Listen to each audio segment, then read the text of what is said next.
Welcome back to another video on Gearsaw Studios, and today I'm going to show you how to build a fancy nether portal, because sometimes you want to go into the nether in style and not just have a teeny tiny 3x3 portal in the corner. So, before I begin, remember, please like and subscribe, and also, it's currently thundering right now, so ignore any background thunder. So, with that, onto the tutorial. So, before we get onto palette creation and all that, we need to see what a fancy nether portal could look like. So, of course, on my private survival server, we can see I've taken inspiration from a deep dark portal. There's also a tutorial on that, which you should see in the top right. And you can see, well, it's a good portal. It's big enough, has a staircase, has some nice fire and stuff, and I'm waiting for that copper to age, but nice accents once those do age. And it has some nice depth to it.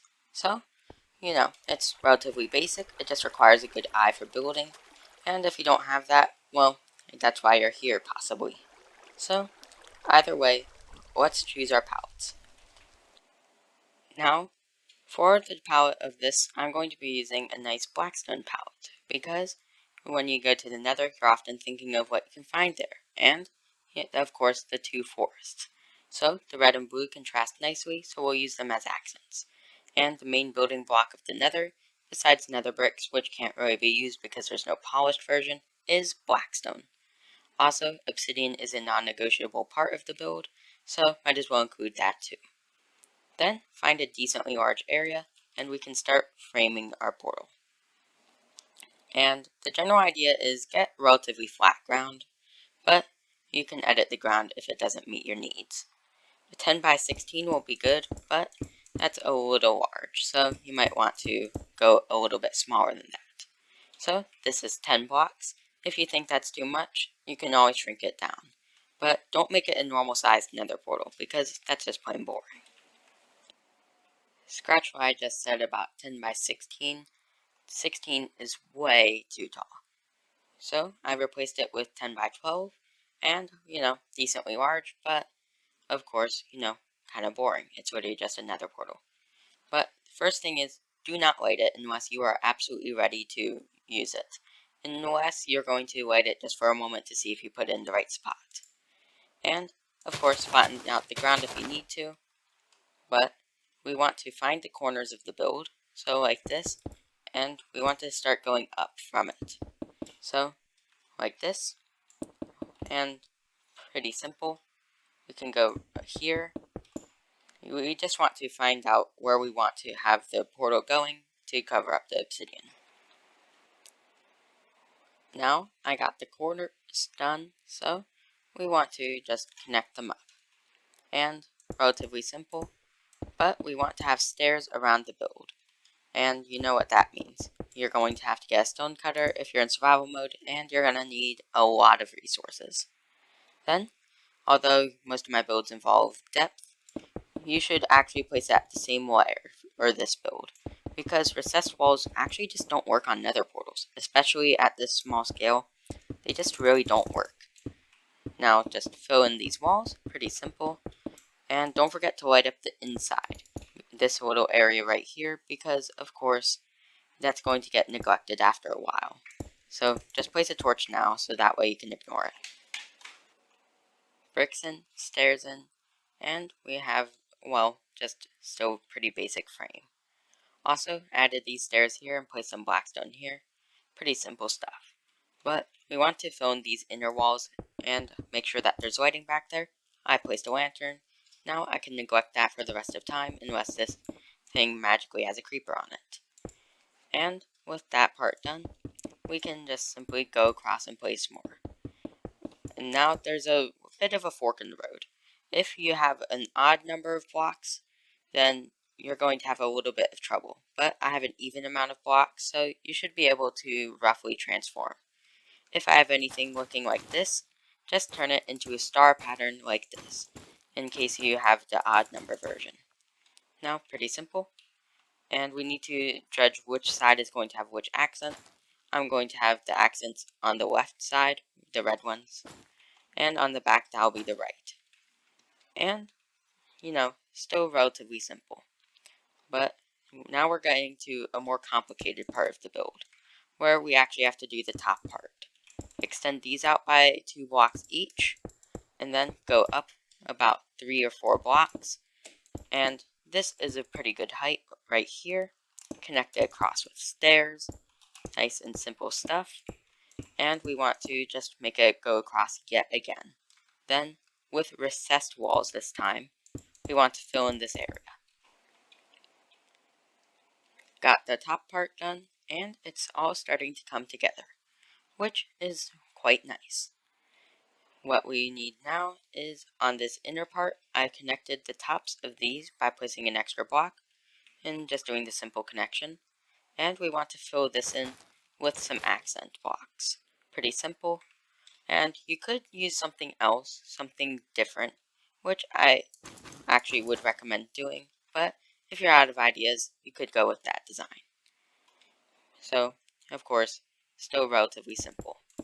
Then we can make little parts so we can fit in accents, or we could even put in a mini nether portal up here.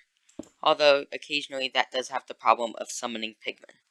But I'm actually going to go with that, and if you like that part I had right there, feel free to just ignore this step. We just cram in another portal up here, grab some obsidian, and what do you know, it's not hard at all. With 2 nether portals on one on each side crammed up here, we are now ready to light the mini nether portals.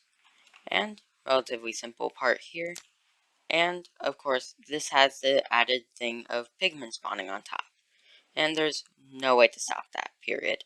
Unless you're running a paper server, there's no way to stop that. And some of you might just want to get rid of that altogether, and you could just replace it with some nice magenta stained glass panes. And, well, that's a pretty decent solution. Now, on the other sides and stuff like that, we want to have more accents. Like right here, and we can put the respective sides accents, nice and simple. Do some cool designs around it, and place another block here and there, and what do you know, more accents. And we can cram one final one over here, and that's just pretty nice and all. So just use some weird stair designs and you'll be bound to find something cool. With the top part basically done, except this little detail right here with the obsidian popping out, which I'll get back to, this build is kind of done. We need to work on the sides a bit more and of course light the main portal, along with adding a ceiling to it. So, adding a ceiling, relatively basic, continue the stair design, possibly cram in another lantern to prevent mobs, because mobs are going to be very annoying. And, of course, just put in bricks. Nice, easy, simple solutions to this. And, of course, the obby there, so you can't cover it all up. But you can do a pretty good job if you try hard enough. So, basic. And we have the inner workings where everything is hollowed done. For here, we want the bottoms to be some polished blackstone. Sorry, forgot the word there. And we want to segment these off in roughly segments of 3, or depending on the dimensions, might be segments of 2. So figure out good segments for the height of your build, and you can work from there. Now, partition this, and one thing I nearly forgot to mention, if you're doing the odd number of blocks, just make the portal middle 3 by 3. Nice, simple solution, because I kind of forgot that I said that. With all this partitioned up, we want to just remove these corner blocks. Although that sounds like a pretty unintelligent idea at first, it actually does come into play in adding depth, which, always good in a build, because when this is all flat, just not interesting to look at, nothing to regain from it. Then, on the inside, you want to place down the polished blackstone, just to stay consistent with the outside parts, and, well, we're doing good. Now the sides are very detailed, despite putting in next to no work. So, just touch up on anything that you might have forgotten, And we're ready for the top part, which you can do this. Incredibly simple solution. So, yeah, it's really easy actually. Quite shocking for such an annoying detail that you can just patch out like that. Then you can add little miniature versions of that using the different accents. And what do you know? Your build is done. So here's a nice view with it. And yeah, this would be nice for just a single player or multiplayer world, especially if you have a shopping district. For one final showcase, I'm going to be showing this off with Slider's vibrant shaders with the high mode on. And it looks stunning. And of course the sunset in the back might be exaggerating it a little, but it looks very nice. So if anyone's playing with shaders, they'll be sure to like this because, well, it's nice looking, and all those stairs play well with the lighting. So you might want to add some hidden sea lanterns with carpets on the top, but might not be completely necessary. So with that, it's the end of today's video. If you enjoyed this video, remember, please like and subscribe. It really helps me out. So with that, take care. I might do something for winter again, just saying, but no concrete plans for now. So take care. Gearsaw out.